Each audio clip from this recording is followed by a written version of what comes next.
오늘 본문은 그리스도인의 생활 원리들을 모둠으로 우리에게 가르쳐주고 있다라고 말씀드렸죠. 우리는 그 가운데서 두 가지를 생각해 보았어요. 첫 번째 그리스도인의 생활 원리는 무엇이었습니까? 하나님께 감사하는 것. 1절에 그렇게 시작하고 있죠. 여호와께 감사하고. 두 번째 그리스도인의 생활 원리는 무엇이었습니까? 그 이름을 불러 아뢰는 것. 1절 다시 보시면 여호와께 감사하고 그의 이름을 불러 아뢰라. 그의 이름을 불러 아른다는 것은 그에게 기도하고 간구하는 것을 말해요.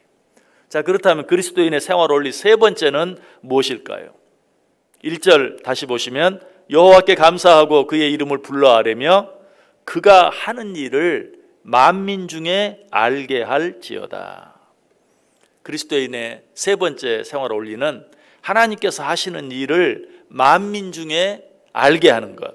즉 하나님께서 하시는 일을 이 세상 모든 사람에게 알리는 것이다 라고 말씀하고 있어요. 이것이 얼마나 중요한 것인가. 오늘 이 내용이 오늘 본문 3절 말씀 1절, 2절, 3절 말씀 속에 3번이나 반복해서 나타나고 있어요. 그 첫 번째 말씀은 금방 읽은 그대로 그가 하는 일을 만민 중에 알게 할지어다. 1절 끝부분에 나와 있죠. 그런데 그 두 번째 말씀은 2절에 나와 있어요. 그에게 노래하며 그를 찬양하며 그의 모든 기이한 일들을 말할지어다. 또 세 번째 말씀은 3절에 그의 거룩한 이름을 자랑하라. 다 같은 말이죠. 그런데 이 말씀을 3절 말씀 속에서 3번이나 반복하고 있어요. 왜 그랬을까요? 그만큼 중요하기 때문에 그래요. 우리는 하나님께서 천지를 창조하셨을 뿐만 아니라 그 천지를 지금도 당신의 능력의 손으로 붙잡고 다스리시고 주관하고 계신다는 사실을 믿는 자들이, 그렇다면 이 하나님을 얼마나 자랑해야 되겠어요? 우리는 이 하나님을 날마다 선전할 수 있어야 돼요. 그래서 베드로전서 2장 9절에 보면 너희는 택하신 족속이요 왕 같은 제사장들이요 거룩한 나라요 그의 소유가 된 백성이니 이는 너희를 어두운 데서 불러내어 그의 기이한 빛에 들어가게 하신 이의 아름다운 덕을 선포하게 하려 하심이라. 우리는 이 하나님의 이름을 날마다 선포해야 돼요. 우리가 믿는 하나님을 자랑스럽게 여기고 그 하나님을 날마다 자랑하며 살 수 있어야 돼요. 우리는 사람들 앞에서 그 하나님께 기도하는 것 자랑해야 돼요. 그 하나님을 찬송하는 것 자랑스럽게 생각해야 돼요. 여러분, 만약에 여러분이 한 나라의 대통령에게 전화할 수 있는 기회가 있다면 사람들 앞에서 대통령에게 전화하는 것을 얼마나 자랑스럽게 생각하겠어요? 또 대통령에게 전화를 받을 수 있다면 그 대통령에게서 전화를 받는 것을 또 얼마나 자랑스럽게 생각하겠어요? 그런데 우리는 어때요? 천지를 창조하신 하나님, 그 천지를 지금도 다스리고 주관하고 계시는 하나님, 만왕의 왕, 그 하나님께 우리가 기도할 수 있어요. 그 하나님께 우리가 찬송할 수 있어요. 그 하나님의 말씀을 들을 수 있어요. 여러분, 그 사실을 얼마나 자랑스럽게 생각해야 되겠어요? 밥 먹으면서 기도하는 것조차 부끄럽게 생각하는, 아니 오히려 자랑스럽게, 내가 지금 누구에게 기도하는 거예요? 천지를 창조하신 하나님께 기도하는 거예요. 자랑스럽게 기도할 수 있어야 돼요. 그 하나님을 찬송하는 것도 사람들 앞에서 찬송을 부르는 것 자랑스럽게 찬송할 수 있어야 돼요. 보다 적극적으로 하나님의 나라에 대해서, 그 나라의 복음에 대해서 날마다 자랑하고 선전할 수 있어야 돼요. 베드로전서 3장 15절이 말하죠. 너희 마음에 그리스도를 주로 삼아 거룩하게 하고 너희 속에 있는 소망에 관한 이유를 묻는 자에게는 대답할 것을 항상 준비하되 온유와 두려움으로 하라.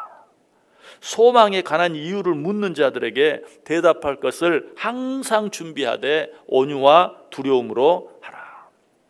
너 왜 예수 믿어? 너 왜 교회 다녀?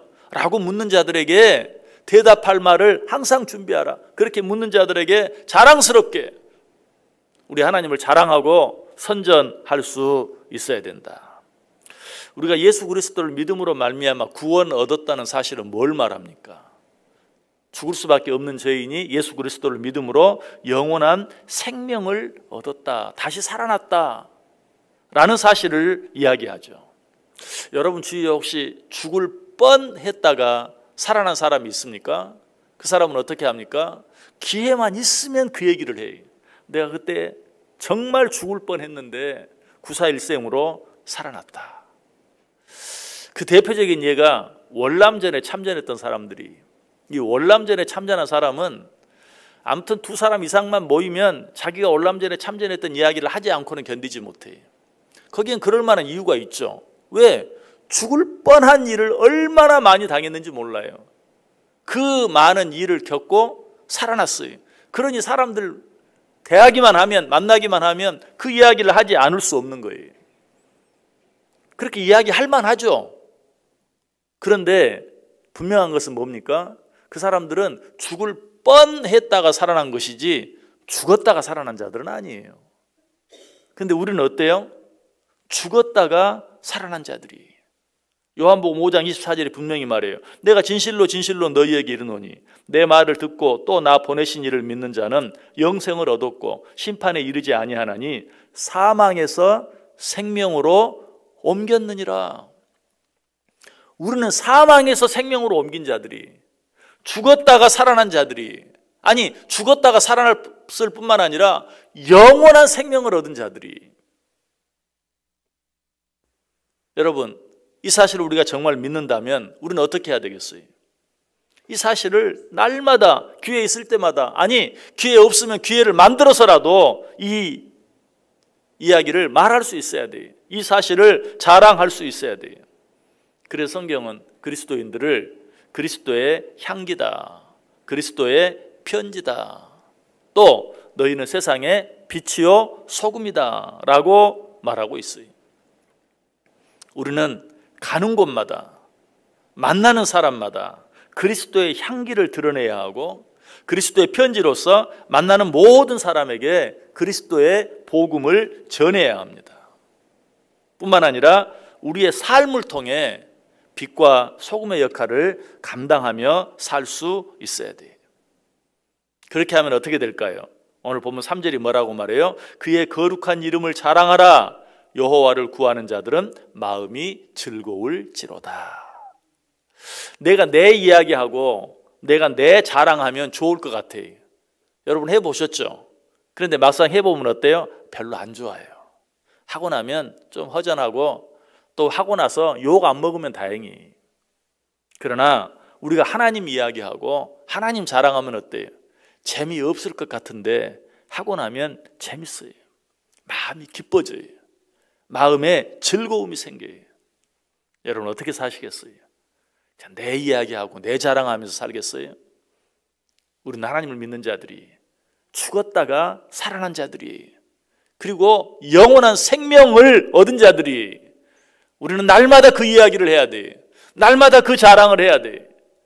그렇게 하면 우리의 마음이 즐거워진다고 그랬어요.